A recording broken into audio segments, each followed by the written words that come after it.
Well, today we are reviewing first actual review for a TV show. First season of a TV show, Monarch. I initially felt this is one of those things where, you know what, instead of reviewing it episode by episode, let's just do it as a whole. The question that comes in my head, would this still work as a 2-hour movie? Or is it worth the 8 or 5 hours to 8 hours you're going to sit on your butt Is this and watch? enough or is this too much? The Flash, for instance, later Flash, how it was way overboard. You had so much bloated filler and all that. And then you can have something like Superman and Lois, for instance, where that's only 10, 12 episodes and it's perfect. You have decreased episodes but higher budgets. If you haven't seen the show, you might want to check it out if you don't want to spoil, but you really want our, point whether you should watch it or not, and, keep on watching. I felt satisfied. I think the last episode stuck the landing. Yeah. And I think my whole mind through the whole season was this is pretty good. Definitely not a lot of action, but there's always something happen every episode. How do you feel overall? I enjoyed it.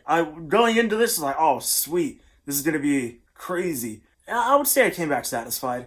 I was hoping for more Godzilla, but at the end of the day, it's not called Godzilla, Legacy of Monsters, it's called Monarch. I feel like this could have worked more as just retitling it like Monsters, Legacy of Monarch. Something like that, because I feel like the people are pretty more monstrous. There's a lot of evil crap going on. You get more lore within the monsterverse. So if you're a fan of the monsterverse and you more like backstory, which definitely helps out, especially for like Godzilla vs. Kong, for instance. That all? No, kudos to the show to really tying in some elements to the other movies. That were kind of overlooked. You get more stuff for Bill Randa from Skull Island, which is sweet. Yeah. There's good reasons as to why people are doing what they're doing in this show and the motivations of what is driving them. And it's all about the secrecy. There's a secret in the family, and it starts out with the main character being Kate, traveling to Tokyo, only to find that she has a brother in a secret family. I guess the father had an affair.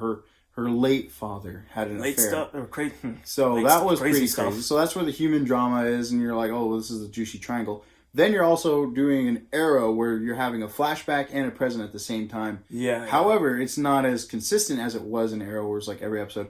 No, only some episodes touched upon the past. And then you had the past characters, main characters being Lee Shaw, played by, was it Wyatt Russell? Wyatt Russell, There's Kiko, young Bill Randa.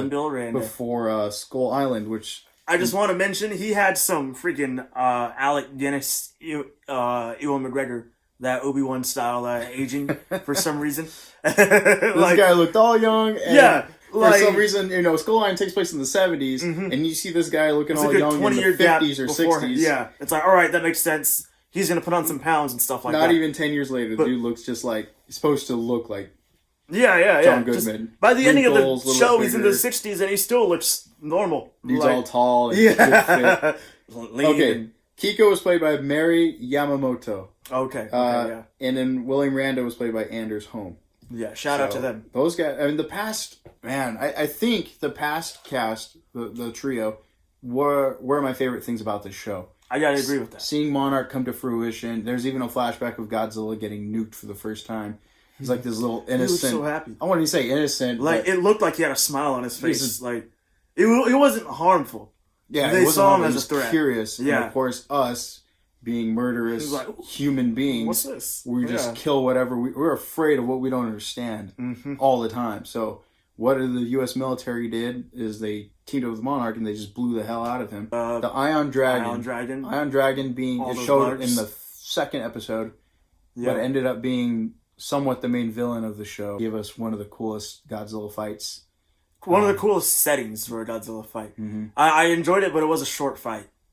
For a kaiju show, it did lack in kaiju, which was disappointing. That's where the Godzilla vs. Kong kind of movie satisfied, where it's just straight to the action. I remember coming out of that being like, I wanted story, but I was just like pure action. It's the overall argument, I think, in the Godzilla fandom is that there's some that want that lore and the background of all these characters, or even this is what should satisfy the creatures, the movie. I'm a fan of King of the Monsters, and that's my personal favorite of the MonsterVerse, because it does have that little bit of backstory, and it has a crazy monster action. This show didn't have the crazy monster action. It was all about Monarch and how some of them are twisted people, the creation of other kaiju or massive titan agencies like Apex. Apex is one that was responsible for Mechagodzilla's creation. And the show ends up on a cliffhanger. I mean, I think if they keep it going, from what I read, they said that some of the creators would be interested in bringing in more kaiju, obviously. They knew that was one major feedback that they got from fans. So we'll see what happens. But as for me, I wasn't related. I didn't find no relations to anybody in the show, really. I think both Russells, Wyatt Russell and Kurt Russell, were probably my favorite characters. Standout. Yeah. Him or Bill Randa, it's a toss-up. Bill Randa was actually cool in the end, too. Yeah. Kintaro was all right, too, but... and I feel like he was shifted, just sat on the back burner. His sister definitely went in there and tried to steal his girl, too. So I was like, man. Yeah, basically, what's next? Will you watch this if they do make a season 2?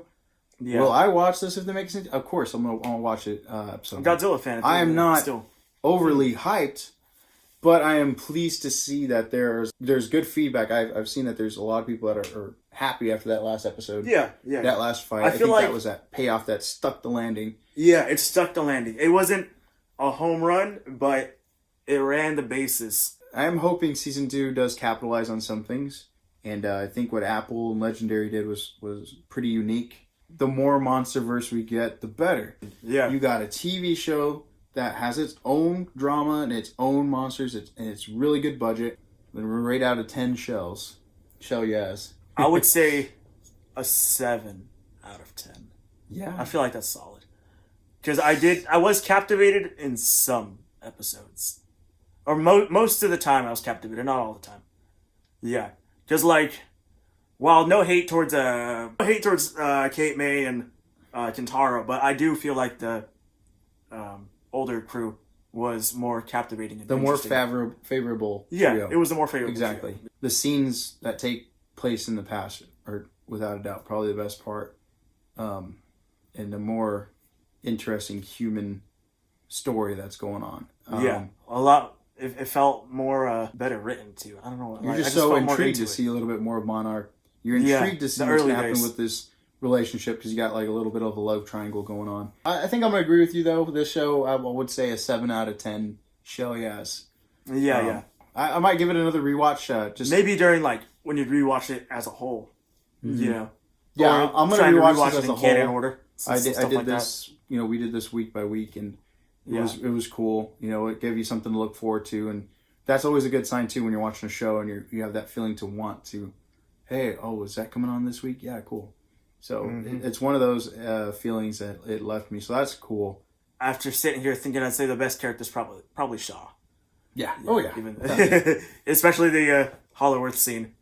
Having that too. Them meet each other. Shout out to Kurt Russell for that. I really didn't think there was going to be a scene like that strong with Kurt Russell and Kiko.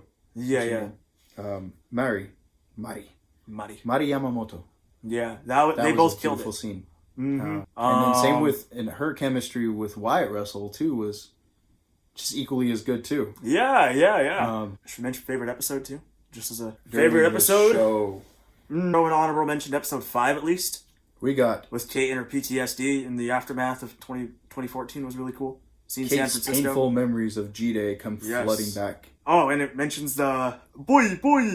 Yeah, Arnold Schwarzenegger. Yeah, boy. Episode. I'm biased. Yeah, I'm going full bias. Last episode was my favorite. It's a sick fight. It's short, but it's a sick fight. Godzilla wrecked that thing. Godzilla. That Ion Dragon. That was. And if you do know some, let us know in the comments. It was cool. It was unique.